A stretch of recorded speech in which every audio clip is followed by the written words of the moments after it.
New York City. Once a thriving metropolis, now a dark, dreary black void. A monument to the way things were. Kate Pryde didn't grow up here, but in nearby Westchester is where she became a woman. She'd been known as Kitty then, and became a member of Charles Xavier's School for Gifted Youngsters. Finding her place wasn't easy, but she'd soon become one of the X-Men.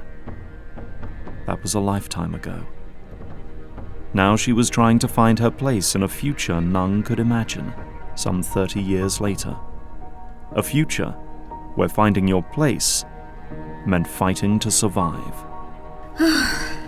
I wish Logan would have picked a safer part of town to meet. But I guess there isn't a safe part of town these days. He's right. This is the last place the Sentinels will think to look for us. Carefully, she leaps over the rubble and takes a shortcut down an alley, only to be stopped in her tracks by 3 dangerous-looking misfits. Their very posture betrays their intent. What are you doing out here, mutie? Let me through. I'm on official Sentinel business. And we hate those tin cans as much as we hate people like you. You both made the world like this. Beg all you want, or better yet, scream. No one is gonna help a mutie. As the trio of men close in on her, she knows what they are planning to do. Dying is not part of her mission, but she knows that if she were to use her mutant powers, it would alert the Sentinels to her presence. She will have to rely on her years of training in the next few seconds. She drops to the ground and swings her leg upwards, connecting her boot to his groin. The gang leader doubles over in pain, clutching his precious loins. Bravo! George! Grab her! I'm gonna fillet this bitch alive. But before they can so much as move in on her, a man enters the alley. No, you're not, bub. You're gonna do as the lady asks, before your pride isn't the only thing that's hurt. Oh, and who's gonna make me, shorty? You? Why don't you come here and get her then? See how that goes for ya. Had to warn ya. The man, known infamously as Wolverine, refrains from extracting his claws, for the same reason Kate didn't use her phasing ability. That doesn't matter. Logan's whole body is a weapon. And even at his age, he proves he can take down 3 punks without breaking a sweat. With the rogues unconscious, Logan turns to his longtime friend. You okay, Kate? I'm fine. Glad you showed up, though. You had him. I wish I had your confidence. So, Colonel Logan, how's life in the Canadian Resistance? A thrill a minute. Word comes from overseas that once the Sentinels move out of North America, other world powers will launch a nuclear strike to clean it all up. As we feared. This is our only chance. Do you have it? You have to ask? Here. Yes! Thank you. The Sentinels won't be able to detect it. I've got to run. I'll meet up with you later as planned, but you better get back. The woman thanks him and hastily parts ways with a renewed hope, however slim that hope is. It takes her the better part of an hour to return to the place she reluctantly calls home. Approaching the gates to the concentration camp, she tries to remain as natural as possible. Spotlights blind her as they pass over her face. Neon pink lights make up the perimeter fence. Ahead of them, 2 giant robot sentinels guard the gate. The first begins an optic scan of the woman. Mutant 187, you are behind schedule. Explain. I ran into a few rogues on the way. I escaped, but it delayed my arrival. Scan indicates truthful reply. You may pass. Kate Pryde sighs and passes through the gates. Beyond them lies the final resting place of not just mutants, but other men and women who, at one point, had special abilities. Some were her friends. Others she didn't know. The sight causes sadness and anger to well within her. When the Sentinel program was reinstated, people were divided into 3 classes and branded. Humans free of mutant genes were allowed to breed. Anomalous humans carried a gene that may produce a mutant offspring. Those people were sterilized, but otherwise permitted to live. Mutants were those who were born or otherwise different to humans. For them, most were exterminated. That was the easy way out. For Kate and the few she just joined, nothing about their lives were easy, and sometimes each of them envied death. Aurora, Bishop. Sorry I'm late. What happened? I ran into some trouble, and that trouble ran into Logan. I have it. This thing will jam their scanners? So I'm told. Then I hope this plan of yours isn't as absurd as it sounds. It's our only hope, Bishop. It's the world's only hope. Logan confirmed it. The moment the Sentinels try to take this, Hell International, the American continent, will be no more. Followed by everyone else. Then we must act. Now. The group look up as a woman in a wheelchair rolls her way into the conversation. Her once emerald hair, now a hue that matches her late father. It, along with his name, is part of the identity she now holds in memorial to him. To the day he fell fighting to protect mutant kind.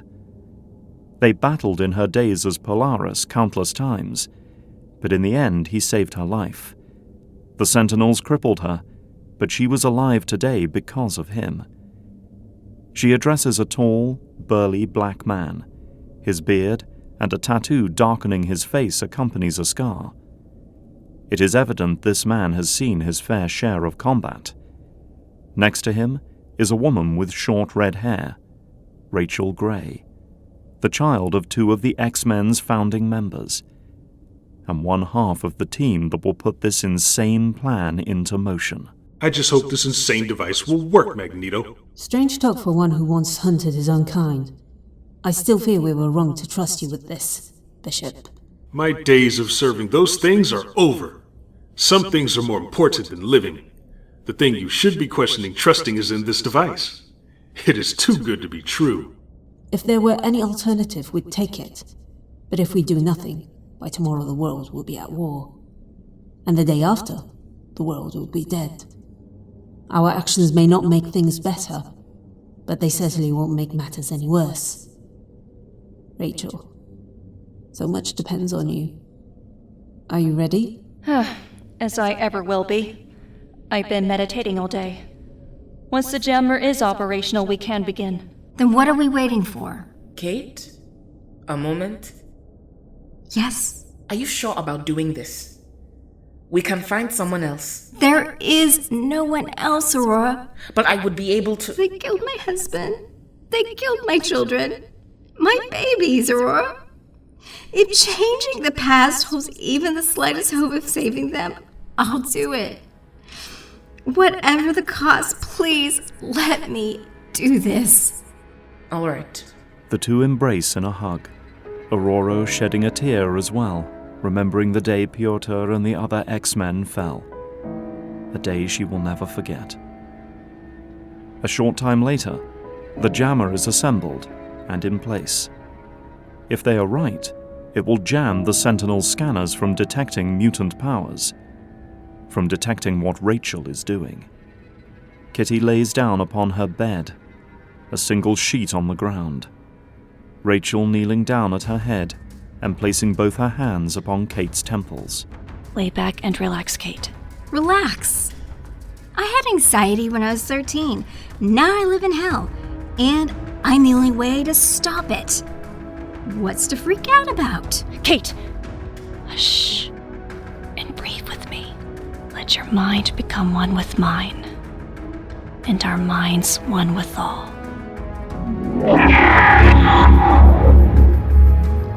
Before she knows it, Kate Pryde Rasputin's soul is flung out into the abyss of eternity. What happens next is anybody's guess. 30 years earlier, where an inexperienced Kitty Pryde enters the danger room for the first time. Her new uniform almost as strange a fit to her as her chosen codename, Sprite. The yellow and black suit was uncomfortable, but she is told it is what the first X-Men wore when they were her age. The X-Men watch from the control room as the room activates and the sequence begins. Do you see the way she still looks at me? Antsy? Yeah, Logan. I've been trying to break the ice between us, but nothing works. From strangers, I don't mind that reaction.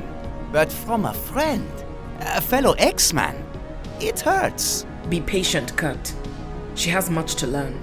Sprite, this is Storm. Begin whenever you wish. All you have to do is walk across the room. Yeah, don't sweat it, kid. It won't hurt. Much. Thanks, Logan. I really needed that. I know the danger room is set to low power, but I'm still terrified. But I can't let them down. I will prove I'm worthy of being one of the team. She shakes as she takes her first hesitant step. Large beanbags are fired at her from a panel on the wall.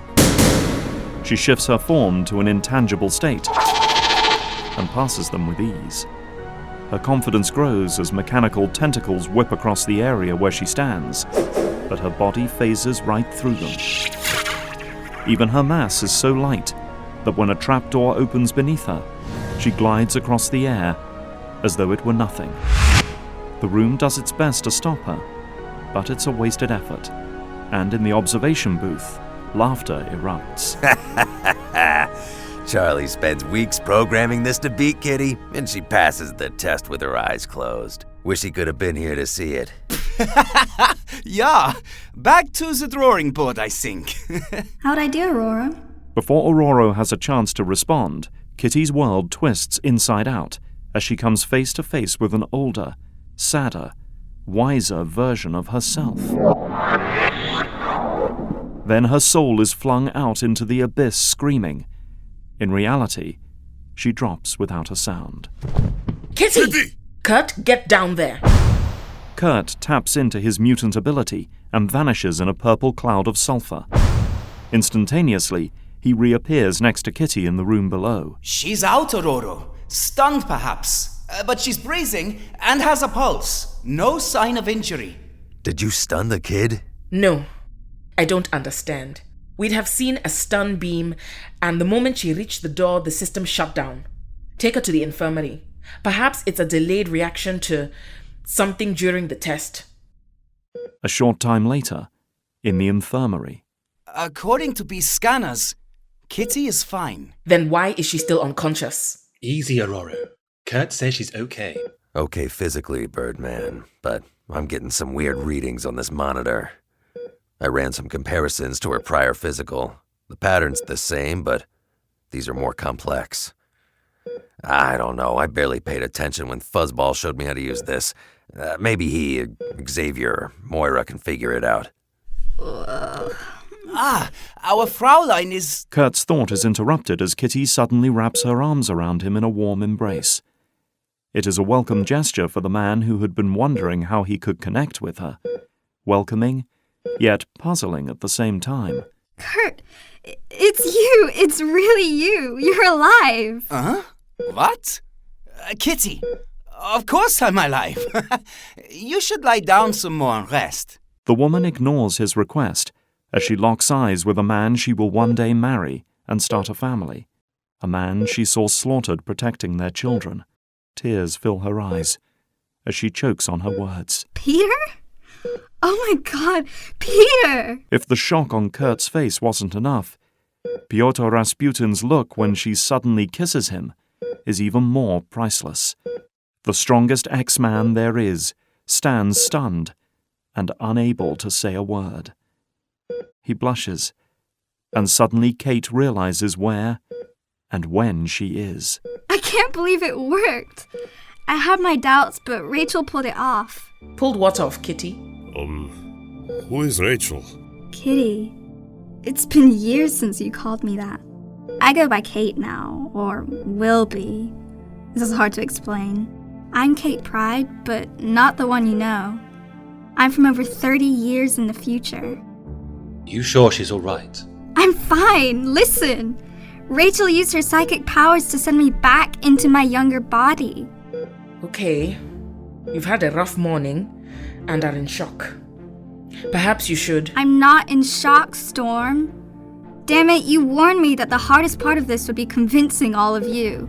But we don't have the time. In a few hours, the Brotherhood will kill presidential candidate Robert Kelly, along with Charles Xavier and Maura McTaggart. The assassination will set in motion a series of events that 30 years from now will result in a nuclear holocaust, destroying most of the world. I'm here to prevent that. Crazy as it sounds, Roro, my instincts tell me the kid's telling the truth.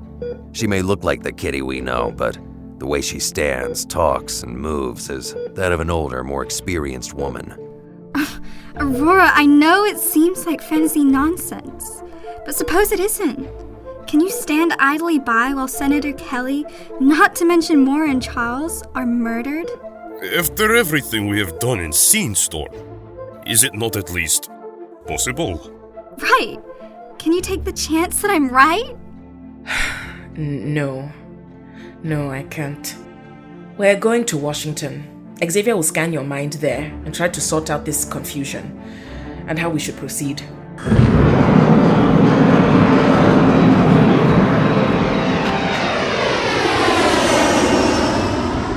And so the Blackbird takes to the sky, the X-Men fast on their way to Washington, D.C. Kitty, Kate, I need to know more. The Brotherhood killed Kelly to teach humanity to fear and respect the power of Homo Superior. Their plan backfired. Mutants became even more feared and hated. We thought the mood of hysterical paranoia would pass. It didn't. The next elected president was a rabid anti-mutant activist. Within a year, the first Mutant Control Act was passed, but the Supreme Court struck it down as unconstitutional. The administration responded by reactivating the Sentinels. They are reprogrammed with fatally broad parameters to eliminate the mutant menace once and for all. The Sentinels concluded that the best way to do so was to take over the entire country. In the process, they destroyed not only mutants, but non-mutant people with abilities, both good and bad. We fought. We lost. We died. Kitty looks directly at Peter and hangs her head to hide her tears. There is a long moment of silence among the group before she continues. Seeing you all alive, I didn't think it would hurt so much. The rest of the world became more frightened by the Sentinels than of mutant kind. They threatened war if the machines moved against them. The Sentinels, driven by their prime directive, are about to make that move. One of the surviving X-Men is a telepath. She devised a plan to psychically exchange the mind of one of us in the future with our counterpart in the past. I was chosen because, at this point in time, I was just learning and training. I wouldn't be able to defend myself from a psychic intrusion. Now I'm here, and they are about to make their move in case I fail. Deep within the Pentagon, we find a young woman named Raven Darkholm. Colonel, I'll expect the latest stealth results on my desk Monday morning. You'll have them, ma'am. The woman works as the Assistant Secretary of Defense for Research and Development, and as such has access to the most secret and sophisticated technology in the United States military. She's earned her position and complete trust of her superiors. Unfortunately, that loyalty is as much an illusion as her appearance. For Raven Darkholm is a shapeshifter, a mutant, better known to her comrades as Mystique. As she enters a room, she glances back over her shoulder and her body shifts. Olive green business attire and glasses disappear, replaced by a white dress as her dark hair and fair skin tone change hue to crimson red and dark blue respectively. Inside the room is an interesting quartet of people. No complaints today. How nice. Destiny, what does the future hold? The old woman to whom she addresses is blind in sight, but her vision extends far beyond that, to possibilities before they unfold. It's hard to be certain, Raven. I sense a variable, a new random element that could seriously affect our plan. I've been unable to focus on it. Oh, and the blob is uncomfortable with your leadership. There is potential for trouble.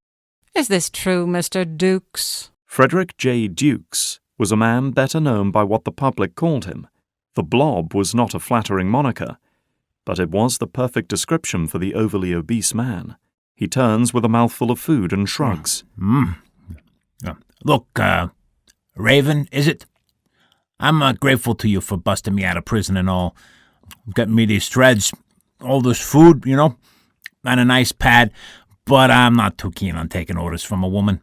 A sophisticated-looking man next to him takes a drag from his cigarette and blows a ring of smoke. That's a bit chauvinistic, don't you think? You think you can do any better? Blow it out your ass, Sparky. This is between me and the lady. Ow! Pyro barely moves a muscle to activate his control over fire. He flicks the ash of his cigarette, which suddenly expands into what appears to be a lion made of flames. His control of fire is precise enough to intimidate even a man of the Blob's size. Watch your mouth and remember your place. Or the next time you light a match, I'll create a demon that'll charbroil your chubby hide. The Blob grabs a fine sculpture from a nearby shelf and raises it above his head. I ain't no two-bit amateur, I worked for Magneto in the real Brotherhood. Suddenly, the sculpture turns to dust as the remaining man in the room creates enough concentrated vibration to make his point. He stands ready for a fight and welcomes it. If that was such an honor, Blob, then how come you spent the last few years in prison? And where is Magneto now? That's enough, all of you! Avalanche, stand down! You forget, Blob, that Magneto gave me this task. When he called me, he asked me to bring together the best mutants I could find and form a new brotherhood of mutants. It's part of his plan, and though I may not be him, you'd be wise to remember it is at his wish I command you. And you cross me in any way, you'll find I can be as deadly a foe as Eric ever was. Get over your petty differences and let's move! The time is at hand! Not far away, a large congregation of politicians, media, and speakers meet in the Capitol building. A distinguished man in a suit and glasses stands before them, clearing his throat. That man is Senator Robert Kelly. We are gathered here to address an issue of critical national and international importance. Much about our world has changed in recent years. We face situations and threats that were undreamed of by earlier generations.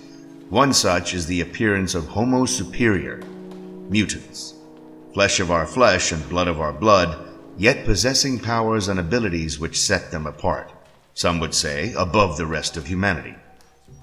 Among our witnesses are Professor Charles Xavier, a world-renowned expert on genetics, and Dr. Moira McTaggart of Edinburgh University, whose work in the field has won her a Nobel Prize. If you ask me, Charles Kelly's already made up his mind. Registration of mutants today and gas chambers tomorrow. He's scared, Moira. We must teach him that fear is unfounded. At the rear of the room, 5 people casually enter. Dressed appropriately, Peter Rasputin, Aurora Monroe, Logan, and Kitty Pryde move to one side, while Warren Worthington, III, finds a place on the opposite. His presence as a well-known billionaire doesn't go unnoticed to a few in the crowd. One of those few is Xavier himself, who establishes a telepathic link. Aurora, what are you doing here? Is something wrong? You might say that, Professor. Better scan Kitty's mind to catch you up on the situation. Xavier glances at Kitty, who nods in approval. Closing his eyes, he scans the young girl's memories. When he is done, his complexion is a shade paler, and his realization wider. Senator, I wish to speak. Please. Senator, I fail to see the reason for this hearing. I understand you're scared. What's happened over the last few years is terrifying. But not all mutants are costumed heroes or villains for your immediate... The need is simple, Dr. McTaggart. I merely wonder if, in a world with beings like Magneto, the X-Men, and who knows what others, if there's any place for ordinary men and women.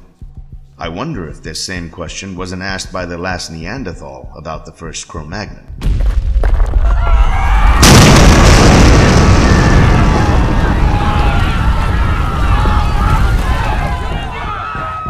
The senator's point is almost validated as the eastern wall of the building collapses. As the dust clears, 5 costumed villains announce themselves. An apt question, Senator Kelly, and one with its own answer. For we all know what the Cro-Magnon did to the Neanderthal. What is this? How dare you? Who are... You may call me Mystique. My colleagues and I represent the Brotherhood of Mutants. You fear mutants? Good. Let us give you reason to. We are here to teach you the error of your ways. Or, just kill you. The massive form of Fred Duke steps forward alongside Avalanche, who is now in armored white and grey attire. But they are stopped in their tracks by a sudden interruption. Wait, who did that? That was Storm, comrade. We are the X-Men, and that was a warning shot.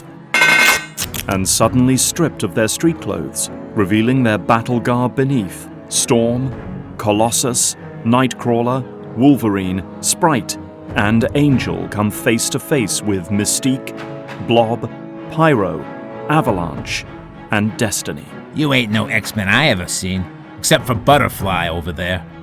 That's right, Fatso. We're even better. If you mean to harm Senator Kelly or anyone else here, you'll have to go through us, Mystique. That, Storm, will be a pleasure. Kill them. How dare you freaks turn the U.S. Senate into a battlefield? How dare you threaten me? Marshals, arrest those people. Kelly, you're either the bravest man I've ever seen, or the dumbest. Either way, you're gonna die today. An arresting officer closes in, but is backhanded by the massive hand of the Blob. Think you can stop me, chump? No power on Earth can move me if I don't want to be moved. Oh, you're a real terror against ordinary people, Blob. Let's hope the X-Men prove as easy to swat away. Beams of force hammer out of Avalanche's hands, turning the marble floor into a tidal wave of stone. It slams hard into the heroes, tossing them about the room. But Kurt recovers first, twirling through the air and teleporting. With his acrobatic prowess, he teleports and throws punches repeatedly around Avalanche.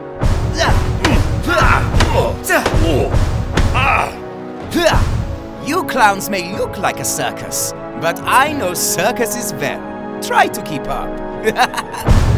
The elf continues his assault, not realizing the old blind woman behind him. Destiny, donning a golden mask, blue cape, hood, and form-fitting clothes that most her age wouldn't dare wear, foreshadows what is about to happen and calls out to her ally. Avalanche, strike to your left, now! Without hesitation, he does as suggested. His fist connects with Kurt's ribcage the moment he reappears, knocking the wind from the X-Man's lungs. At the same time, Pyro is pouring on the heat as he activates the flamethrower on his back. Fire streams from tubes connected to his wrists. A hand-shaped flame grasps his steel opponent and squeezes. Tell me, Colossus, what temperature will it take to melt that metal body of yours? I don't intend to find out the answer, but this heat is inescapable. That's some fancy backpack you have there, bub. I wonder what'll happen if I punch my claws through the fuel tank and into your scrawny ass. Logan's claws slash forward, but as he is about to make contact, a gust of wind lifts the X-Man into the air. Logan, don't! Roro! What the hell are you doing? Too busy summoning a rain cloud to extinguish the heat on Peter, the African goddess doesn't respond. Instead, it is Warren soaring above who heeds the call. I think what she's trying to say, Logan, is that the last thing that we need with all this anti-mutant talk is one of us carving up someone else, even an assassin. Angel banks to the left after making eye contact with Kitty. Warren, find Senator Kelly. He must be protected at all costs. Nearby, scrambling for their lives, are Moira and the Professor. Charles, what the devil is happening? It's almost impossible to believe. But somehow the mind of the woman Kitty will one day become has swapped places with the girl she is now to warn us of these events. That's absurd. Moira, I scanned her mind telepathically. It's the truth. Seeing their distress, a police officer yells over to the pair. Professor Xavier, let's get you and Dr. McTaggart out of here. Oh, thank goodness. Wait, Moira. I sense something. This woman, she's not what she seems.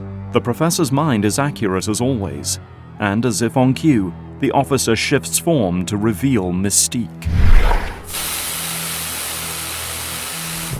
Before they have time to react, she douses them with a gas, and Destiny joins her by her side. Too late, old man. A mutual friend taught me a few tricks. It stopped you from discovering me for long enough. Like the toxin, you're paralyzed, and in that state not even your mind can interfere. Let's see how well your X-Men will do without your guidance, especially without their leader, Cyclops. I fear Storm is not up to scratch. She leans down to whisper in Xavier's ear. As much as I hate you, Xavier, I'm not going to kill you yet. You're too valuable as a hostage. How fares our future, Destiny? It's hard to be certain, Raven. It doesn't matter. We no longer need your foresight. The day is ours. And speaking of Destiny's anomaly, Sprite begins to wonder about her presence. Damn it, something's wrong. Nothing has changed from me being here. Was it all for nothing? While Kitty wonders about her future, the X-Men of the future are facing their own doubts. In the subway tunnels of that dystopian world, a small group does their best to remain hidden along their path. Logan takes the lead, closely followed by the large black man known as Bishop, the M-shaped tattoo over the right side of his face, blending in the shadows of the darkness. In Bishop's arms is the prone form of an unconscious Kate Pryde. Behind him is Aurora, followed by Rachel. And in the rear of the group, an Asian American woman with hair not much longer than Rachel's. The woman's overcoat, a once brilliant yellow, has been stained with dirt, sweat, blood, and tears over the years. Yet she keeps it as a reminder of the hard times, as if she needed a reminder. The world around them was that constant indication. This old subway tunnel's working like a charm. How's Kate? Unconscious. I hope she remains that way. The less the young mind of Kitty knows what happened to her, and what will happen, the better. I wish Magneto could have come with us. Lorna knew what she was doing when she volunteered to cover up our escape. Her wheelchair would have slowed us up too much. In his mind, Bishop sees again how Lorna rose from her chair, hovering in the air and using her magnetic powers to hold them back for as long as she could. Go! A noble death is still a death, Wolverine. And I'm sick of death. Sentinels! They found us! As the group turns to figure out where above them the sounds are, the top of the tunnel is torn aside. One of the three Sentinel hunters unleashes a devastating beam from the triangular power source on its chest. The woman at the tail end of the group doesn't even have a chance to scream, as the laser disintegrates her. Jubilee! Aurora tries to calm Rachel's anguish as they duck to the sides of the tunnel, but the telepath shrugs her away. Jubilee guided me to become the woman I am today. She trained me as one of the X-Men. She was the last of us with a sense of humor. I could feel her in my mind. I know, Rachel, but you mustn't yield to your grief. We need you. Oh, my mind won't break, Oro. But I can't say the same for those bastards. Stepping from the shadows, Rachel unleashes a psychic attack on the giant that killed her friend. Although the robot has no living brain, the attack scrambles its circuits.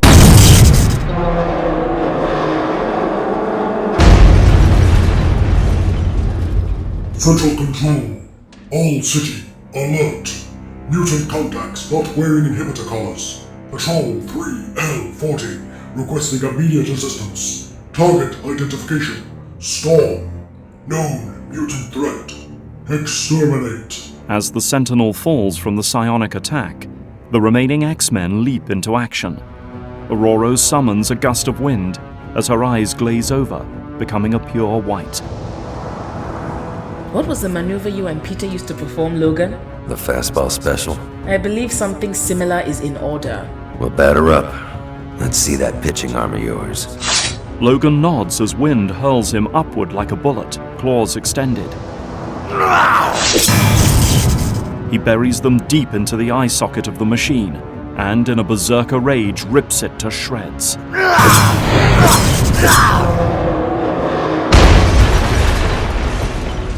As the Sentinel topples over, Logan rolls off hard and takes a breath. I used to take these things out in half the time. Must be getting rusty. The remaining machine targets and fires. Its laser slams into Bishop's back as he shields the sleeping form of Kitty Pryde. The energy does little more than tickle the tattooed man. His mutant ability absorbs the plasma and stores it in his cells, to be released at a later time of his choosing. Aurora, reaching skyward, summons a bolt of lightning, which crashes down, tearing the lone Sentinel in two.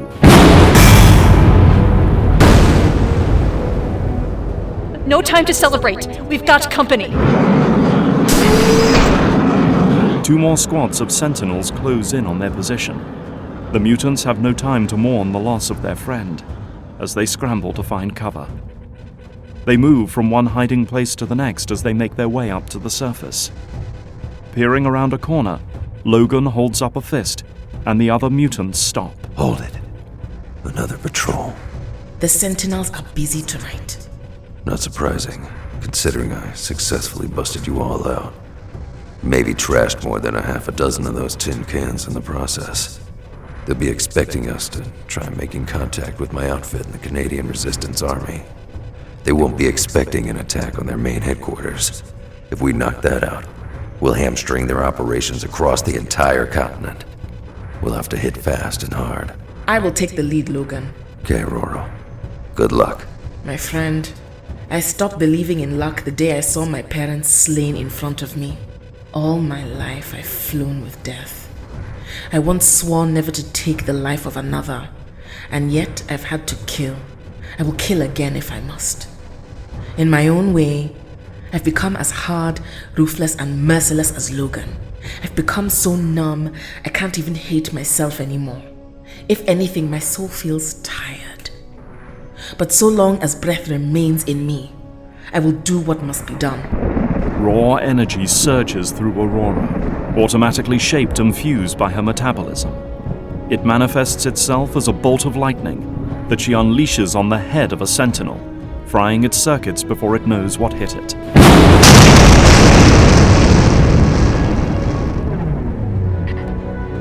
In a nearby alley, Bishop gently leaves Kate in Rachel's care. Rachel, you'll remain here to protect Kitty the best that you can. I wish I knew how she was faring in the past. Why is it taking so long? Shouldn't we have seen a change? I don't know, Bishop. Our world may not change at all. Instead, Kate's actions could create an entirely different timeline.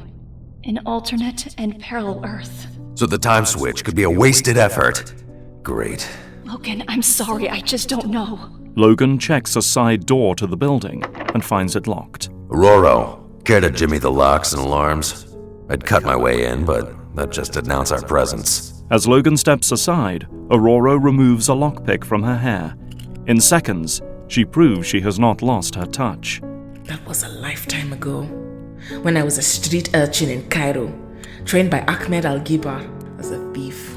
Those were hard times, but happier days. And even happier years later in Kenya, the urchin became a goddess. The weather witch who used her mutant powers to help the local villages. I wish I was there again. I wish it were that time. I might as well wish for the moon.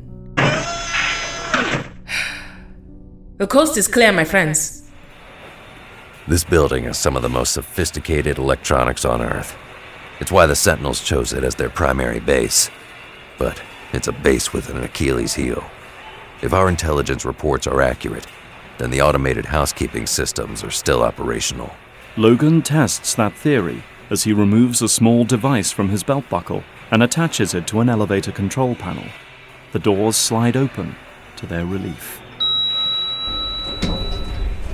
Bingo. All aboard. Next stop, The roof.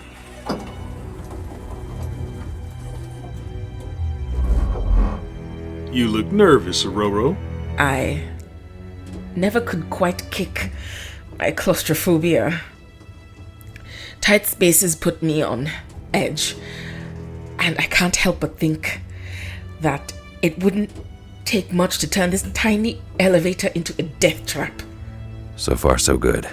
So far, Logan, we've done little good. Destroying a few Sentinels will not save the world. Maybe so, but if we succeed here, then we'll change that. The elevator doors slide open at the end of its ascent. Logan peers beyond the threshold to see an Omega-class Sentinel. He grins as he slowly extracts his claws. He's all mine. Logan runs forward, ready to rip the advanced machine from head to hips, but it turns, as if expecting an assault. Pathetic organic being, did you believe you could even approach, much less penetrate, our innermost sanctum undetected? A beam explodes from the Sentinel's head, surrounding Logan with Omega-class heat.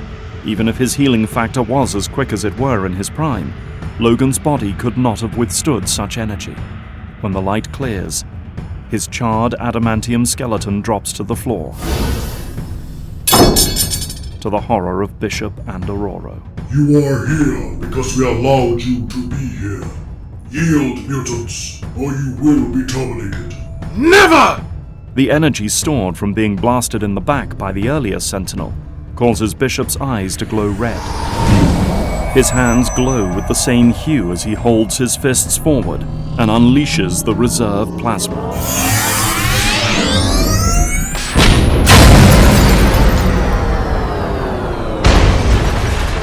The energy punches a hole through the robot's chest, ending its existence. Depleted of his energy buildup, he unholsters a plasma rifle from its resting place behind his right shoulder as two standard-class Sentinels arrive. Sentinel Omega-5 has been terminated. Additional Alpha-class units respond to this location immediately. We may be hurt, but we're not beaten yet. We face greater odds than you. Aurora, freeze his substructure so we can crack the frame. Eliminate one Sentinel or 1,000. It makes no difference. Our numbers are too great. Eventually, mutants, we will overwhelm you. With tremendous effort, Aurora surrounds the torso and legs of the Sentinel with a blizzard, dropping its surface temperature far below zero in a matter of seconds, making its metal shell brittle. Cocking his weapon, Bishop takes aim and fires a round from his rifle. The metal chest of the giant splits wide open, knocking the unit through the wall behind it and plummeting to the streets below. The tattooed man grins at the victory, but fails to see the Sentinel's companion behind him. Its finger extends into a long point that impales Bishop, shattering spine, eviscerating organs, and exiting his sternum. For a moment, he wishes he could absorb physical trauma, as his body can with energy, but it's a moment that fades fast as he collapses, lifeless. Oh, hell. Aurora screams as if she'd lost a brother. Far below on the streets, Rachel holds Kate's still sleeping body close as tears stream down the Protector's face. I could feel it the moment Logan and Bishop died. I could feel it more as Oro's anguish cried out. But there was nothing I could do. I had to maintain the psychic link with Kate. She's dead. My God, Oro is dead too, and so quickly. But it's funny. I've experienced death so many times in the minds of others, and yet I'm terrified of dying myself. If Kate's body dies here, will her mind be trapped in the past? If so, I wish her a happier life than the one she lived. We did all we could, Kate, darling. The rest is up to you.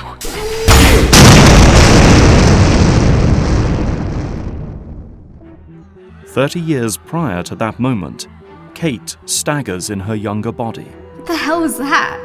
It was only for a moment, but it was as if everyone near and dear to me cried out in my mind. Rachel, was it her? What is happening in the future? I can't think of that now. The X-Men are losing at this moment. I want to help, but I can't. From what I know of Senator Kelly's assassination, there's no record of who precisely killed him. It could have been any member of the Brotherhood. Like it or not, my duty lies with the Senator. My place is by his side. A much more inexperienced Aurora Monroe than the one who 30 years into the future dies, fights at this moment against her own kind, mutants. She surveys the room and analyzes her team. Kurt and Warren are barely fending off Pyro's fire creatures. Peter's strength is merely absorbed as the blob's stomach ripples around his arm. Logan leaps over chunks of rock and debris flung his way by Avalanche's tremors. I thought I could lead the X-Men, but my debut is turning into a debacle. Cyclops could do a far better job, but he's not here. I didn't ask for this position, but now that I have it, I do not intend to fail. The cramped space of the room and trying to protect the innocent bystanders is hampering us. We need more space. With that thought, Aurora calls upon a hurricane blast of wind, catching all combatants by surprise and hurling most of them out of the Capitol building. Passers-by hear the commotion and wonder if a bomb went off as they flee in panic. A secondary shockwave rocks the vicinity as fist meets metal, and Peter is knocked through a wall into the street below. As he struggles to get to his feet, the massive man that hit him leaps, impossibly high for his size, and is falling fast to stomp his opponent. I told you, Ruski. Unless I want to be moved, nothing on earth can move me. But that ain't all. I've been training myself to manipulate my mass. I'll bet I can squash even you, Flat. Peter rolls out of Blob's path just in time for the larger man to slam down into the pavement, forming a small crater. The Blob surprises him as he strips a section of concrete beneath Peter's feet, sending him off balance again.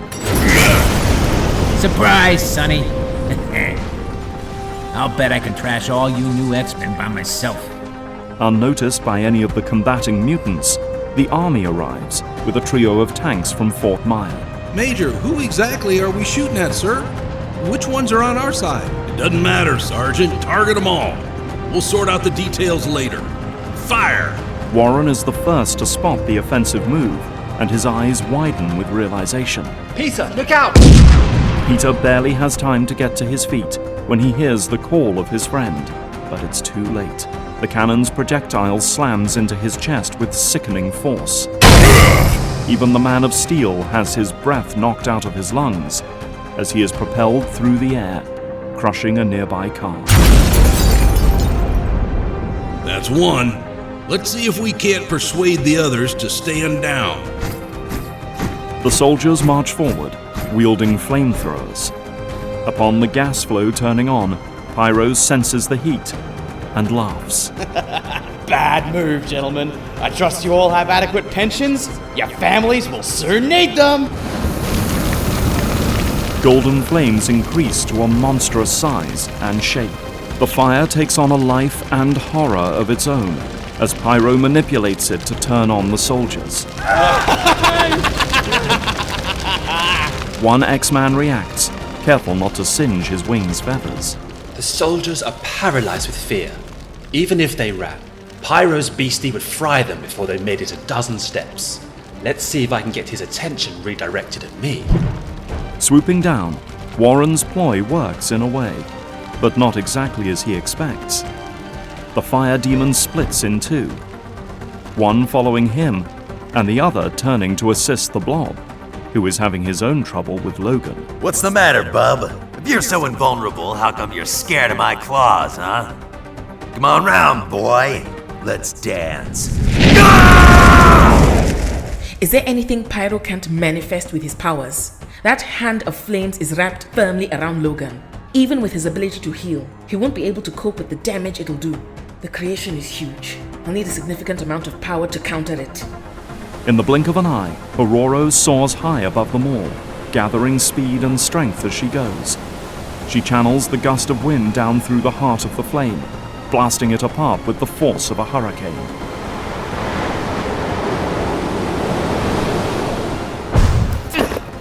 Logan, mein Freund, are you alright? I'll be okay, Elf. Chuck put a fire-resistant material into my new threads. It protected most of my body. My healing is already dealing with the rest. I owe Aurora a few more seconds and I'd have been a goner. Man, this hurts. Another voice causes the two to redirect their attention. But the newcomer is a second Kurt. Logan, watch out! One of the Brotherhood must be a shapeshifter. I'm the real me. The identical twins wrestle in a street fight that confuses any onlooker. Whoever you are, villain, you've bitten off more than you can chew. I don't take kindly to doppelgangers. Neither do I. This is crazy. Which is which?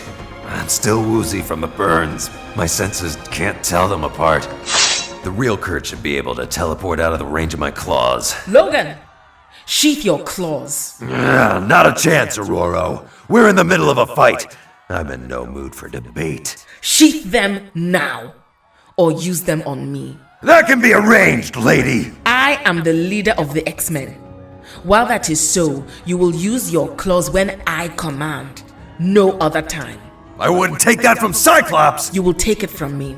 You possess enhanced strength, speed, and an unbreakable skeleton. You should not need your claws except in the most extreme situations, against the deadliest, most powerful foes. All right. I'll do it your way for now. But this conversation ain't finished. Not by a long shot. Their momentary disagreement was distraction enough, as Avalanche catches them off guard with a tremor that shifts the ground beneath their feet, tossing them like rag dolls. Logan! Grab my hand and I'll fly us to safety. If you wouldn't have chosen to get squeamish, then we wouldn't be in this position. Who's gonna help Kurt? I want no help, Logan. I intend to finish this fight on my own. As the remaining fire demon turns its attention to the soldiers, Warren frantically attempts to rescue them. Meanwhile, a nearly invincible man holding a steel girder dashes across the parking lot. Logan, come with me. I need your assistance to take down the blob. Fine by me, bub. I'm in the mood to kick someone's ass, and the bigger the better. He claims no power on Earth can move him. But what if we move the ground on which he stands? Like Archimedes once said, give me a big enough lever, and I can move the world. It's smart of Petey to use that steel beam. It'll crack before my adamantium bones do. Logan kneels as his friend throws the girder over his back and applies pressure downward. The opposite end of the fulcrum acts as a catapult, coming up between the blob's legs and launching him into the air. Whoa! You got him in the air, Colossus! What are you gonna do when he comes down? You're gonna die, Ruski. That's a promise. I intend to prove that no matter how awesome Blob thinks his power is, Colossus will not be crushed by him or anyone. The blob, reaching the lowest part of his descent, is thrust back into the air by a powerful metal fist. Avalanche barely has time to react to what's coming his way. Blob? Oh, shit! Ouch! I'm glad I'm not either of them. Okay, Colossus has beaten 2 of the opposition. Warren looks to have rescued the soldiers, so that leaves me to deal with Pyro. He thinks he's protected by his flame creature. But what will happen if it gets wet? She creates a monsoon. Hit by the raw, primal force of the elements, neither Fire Demon nor the man who brought it into being can stand against it very long. It takes virtually all her strength of body and will to not just create, but control the storm. To do so, she wraps weather patterns for miles around the District of Columbia. 3 of the Brotherhood are now down, and a 4th is about to join them, perhaps. With his hands clasped together, one Kurt punches the other, knocking him to his knees. The imposter clone is stunned, forcing its shape to change into a woman. Unglaublich! Mystique! Your skin, your eyes! If this is indeed your true form, my God, we are so alike! Could it be, Kurt Wagner, that you are not so unique as you once thought? You know my name? Who are you? Ask your mother, Margaret Sardos. Who would know better than she? Nightcrawler, we have to go! Angel? The army has Blob, Avalanche, and Pyro in custody. I think they're looking to add the X-Men to their collection. No! We can't leave just yet. Or if we do, we take Mystique with us. Some of the things she said, I must learn the answers. The truth. But as the German-born mutant turns to face his foe... She's gone! I'll never find her with her ability to change shape. Nearby, secluded, and in a new shape, Mystique's spirits are still cautiously optimistic. I underestimated the X-Men, but never again. The Brotherhood will be rebuilt stronger than ever, and when the time is right, the X-Men will die. At the other end of the outdoor mall, the X-Men are united in their escape. I'll generate enough fog to cover us, while we change back into civilian clothes. We'll rendezvous at the jet. Thank the Lord for the new cloaking shield. I'll make sure the Professor and Moira are unharmed. Too bad you revealed your identity, Wings. The feds are gonna try to crucify you with the rest of us. That, pal, is why I employ the best lawyers in the country. Storm, all of you, wait! What about Sprite? Why has she not joined us? And Destiny? The last of the Brotherhood? Where is she? I think I saw her protecting the Senator. Oh no. Back inside the Capitol building, Destiny has Senator Kelly backed against a wall, with a gun pointed at his heart. Sprite knows she must act quickly. If Destiny is a precog, then why hasn't she detected me yet? Unless the time switch has made me somehow invisible to her prescient abilities. My friends may be gone, but one shot is all it takes. I have foreseen it. Murdering me will accomplish nothing. Yes, they'll fear you, as they fear all terrorists. But they'll respond the same way they do to all evil. They'll fight back. By killing me, you're sealing your own fate. Possibly. But you are a greater threat alive. Don't even try to evade my shot. I'll sense your plans a heartbeat before you even conceive them, and shift my aim to where you are going to be. I'd never give you the satisfaction, mutant scum. Destiny laughs and tightens her finger on the trigger. But as she fires, Kate phases through her. Senator, duck! Utilizing decades of training that her younger self has yet to experience, she solidifies her shoulder, knocking the shot wide and narrowly missing the Senator's head. My mind! The temporal anomaly! You! A mental feedback caused by contact with the future woman sends Destiny reeling to collapse on the floor, unconscious. In that split second, an abyss opens within Kate Pryde. Reality twists inside out, and she comes face to face, in a sense, with her younger self. So innocent, so vulnerable. She smiles and gives herself a kiss on the forehead, then is swept home by the wings of eternity. Aurora arrives as the Professor and Moira begin to stir from their paralysis. Kid, I mean Sprite! Are you okay?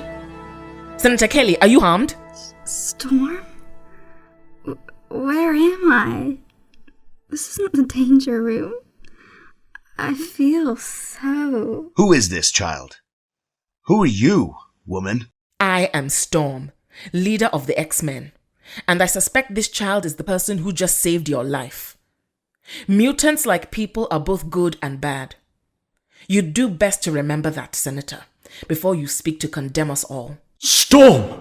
Xavier, Dr. McTaggart, thank heaven you're all right. Professor, the authorities are coming. I must leave. We will rendezvous at the Blackbird.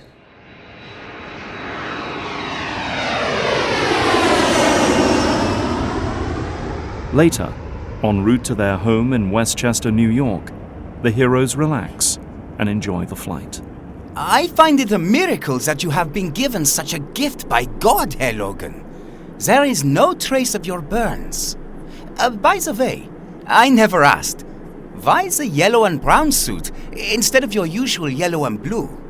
After Jeannie died, well, the team's changed. Scott left. And, I felt the new color would reflect different times. Darker times if Kate was right about that future. As the elf and living weapon share a somber moment, Aurora and Xavier confront Kitty. So, you don't remember anything after blacking out in the danger room? Nope. Except, well, I think someone kissed me just before I woke up. Perhaps it is for the best. I think if I knew my future, I'd spend my life trying to change it. You said you mind scanned me, Professor.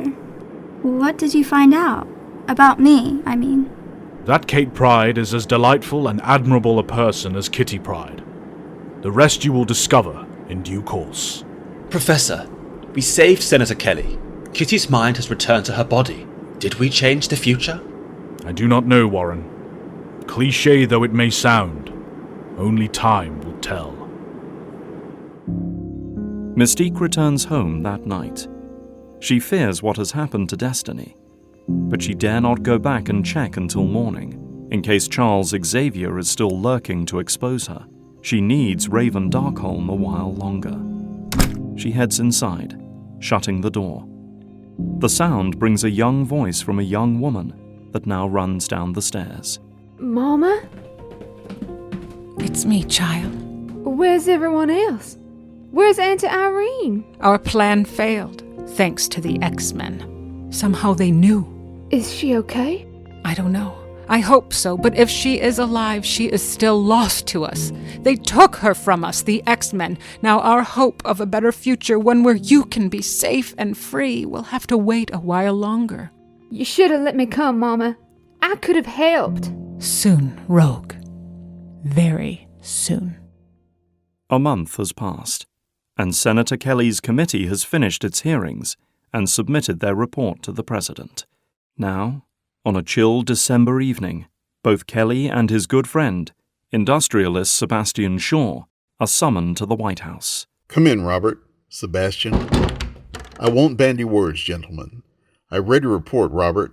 Its recommendations are dangerous. They may be unconstitutional, even criminal. It's a draconian attitude for someone who owes their life to the X-Men. A life that was threatened initially, Mr. President, by the Brotherhood. If there were no mutants, period, my life wouldn't have been threatened at all. There is also the national security aspect, sir. Mr. Shaw? Yes, sir.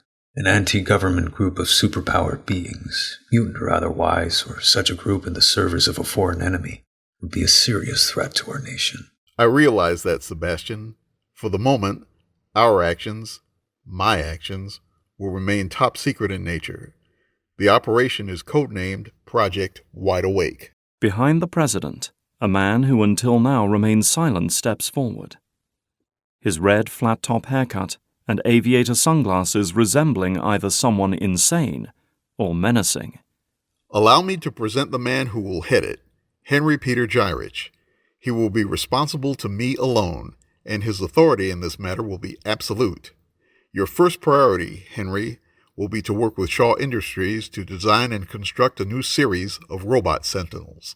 You'll have them, sir. And you have my word. This mutant controversy will be resolved.